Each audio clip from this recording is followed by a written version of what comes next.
পোলা এক মায়ের খুব ভালোবাসে, দুনিয়ায় আর কিছু চাই নয় মায়া ছাড়া। আচ্ছা, কিন্তু মায়া পোলাডারে পছন্দ করে না। ওহো, অনেক চেষ্টার পর মায়া সে পোলাডারে কইল যে ঠিক আছে, হ্যাঁ, আমি তোমারে ভালোবাসতে পারি, হ্যাঁ, আমার একটা জিনিস এনে দিতে হবে। কি রে?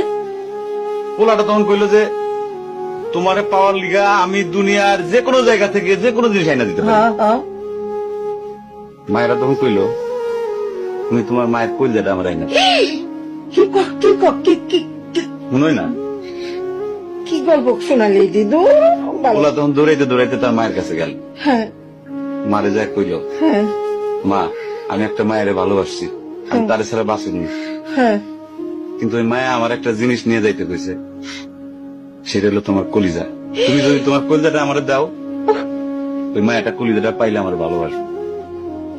মা তখন কইল তুই আমার একমাত্র বুকের ধন, তোর সুখের জন্য আমি সবকিছু করতে পারবো।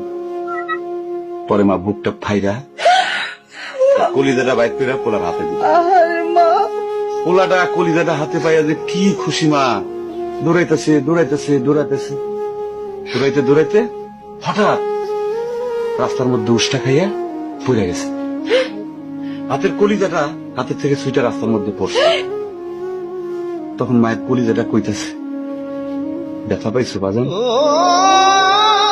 কেন? কোন মায়া যদি এইরকম কয়, সেই মায়া